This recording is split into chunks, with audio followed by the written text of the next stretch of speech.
25 lessons from the rudest book ever. Number 1.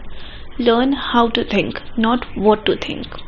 How many times have your parents said you have to study, drink 8 glasses of water, wake up early, and how many times have you been given the reason for doing so?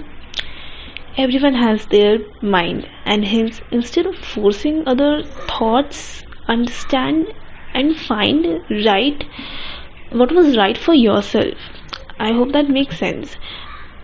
This book has really, the first concept itself is like mind blowing, and I was like, I had to read the whole book in like 2 days, and this concept is itself so overwhelming for me, and the all rest other 24 lessons are exactly same. So come to our second lesson, that's inculcate the habits of discipline, prioritizing, hard work and focusing. The writer says gaining knowledge about anything is not enough. There are some skills that successful people master, and these 4 habits of discipline, prioritizing, hard work and focusing, these are the skills that we should learn if we want to really achieve success in our life.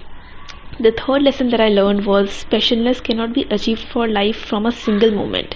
There is no way that one achievement can bring you lifelong special feeling. Specialness can be earned with self-belief. Repeat after me. I can do it. This is what specialness is. Specialness, you don't have to be special in the eyes of others. You have to be special in your own eyes. And this is again a very powerful lesson from this book. The fourth lesson is being motivated by rejection is not a good idea. You might be wondering, why is she saying so? Because it may result in spreading toxicity or chasing success blindly to prove others, or in accepting rejections with zero confidence. The fifth lesson is those who realize what they want in life chase after proving themselves, not others. The key word over here was themselves, and hence we should never be a people pleaser. We have often heard this, do not be a people pleaser, and we should not really be a people pleaser. We have to prove our self-worth to ourselves, no one else. The sixth lesson is knowledge can be borrowed, but understanding cannot be borrowed. Knowledge is something you have, but not applying knowledge means that you don't understand. To understand something, it must come from reasoning of your own thinking. Hence, we can listen to what others are saying, but that's knowledge, and how we interpret is understanding, which is based on our own thinking, right? The seventh lesson was your job is to take care of your life. You neither know nor you have to know other people's lives, intentions or reason.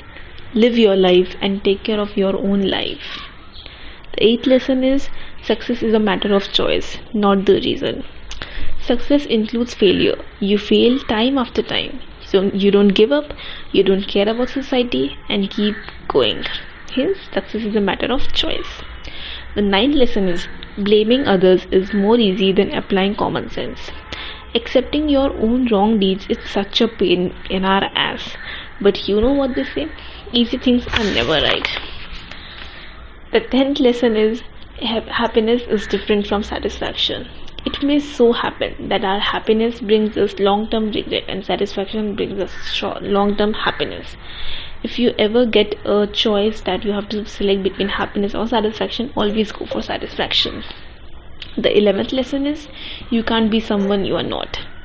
We all know no one is perfect, no one is flawless, but we still act like we are one. Ditch that bullshit and accept the reality. The 12th lesson is be thinking based rather than feeling based. Thinking based considers stability, future knowledge and fact that feelings change all the time and feelings are unreliable. Just because something feels good does not mean it necessarily is good. 13th lesson is life is a lot of things that does not involve happiness. Happiness is a byproduct of life done right. 14th lesson is do above what everyone is doing.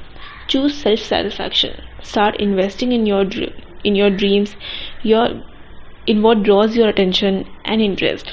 Invest it and grow in it. Do self-investing, guys. Self-investing. 15th lesson is Self-control takes control of inner demons, and self-respect takes care of enemies outside. When you realize that something is ruining your life, you start taking control. When you start making rules for yourself, you feel proud of yourself. You experience self-respect. You can't please everyone and you can't control anyone. This is the 16th lesson. You can't please everyone and you can't control anyone. What you can control is yourself, so put all your focus there. The 17th lesson is if on the same day you do something good and bad, it makes you human. There are no heroes, there are people, so screw your heroes. The 18th lesson is everyone that fights you are not your enemies, everyone that helps you are not your friends. Pretty self-explanatory. The 19th lesson is admire, never follow. Don't follow anyone. Learn from them, admire them, aspire to learn, and incorporate the habit in your life. The 20th lesson is three most important lessons which the author says is the first is there is no person with whom you would agree 100%. The second is there is no person with whom you would disagree 100%. And the third is there is no person with whom you cannot learn something, from whom you cannot learn something. My bad. So this was the 20th lesson. The 21st lesson is the more honest the person is, the less you want to be like them. The less honest the person is, the more you want to be like them. Hence, don't follow blindly. The 22nd lesson is problem solving should be a habit, and learn to spot bullshit from miles away. 23rd lesson is it's alright to feel pain. 24th lesson is assumption exists where data doesn't. So look for data, then take out information and put it to use. The 25th lesson is you have the most important ability. Yes, you guessed it right. Ability and you. It's the most important thing that you have. So put your head down and keep working. If you are still listening to this podcast, give your feedback, which is very valuable. Thank you. 25 lessons from the ruddest book ever. Number 1. Learn how to think, not what to think. How many times have your parents said you have to study, drink 8 glasses of water, wake up early, and how many times have you been given the reason for doing so? Everyone has their